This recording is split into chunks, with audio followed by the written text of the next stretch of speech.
Welcome to Solvetic, your channel to always learn technology easily. Below in the description, you will find useful links we used in this video.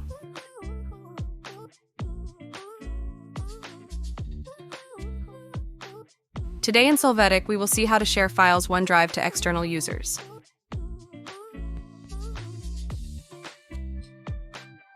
Open the File Explorer and there access your OneDrive folder. You can drag or paste the file to share there. When doing so, right-click on the file and select Share. In this pop-up window, you will find the various options to share that file, either directly to the email or using the link. From the section, Copy Link, you can click there to specify the options for the recipient. When finished, click on Apply. Hey, remember to subscribe Solvetic channel.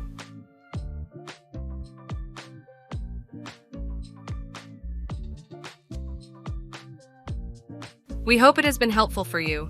Here are links to watch more videos of your interest and subscribe to the Solvetic channel. Thank you.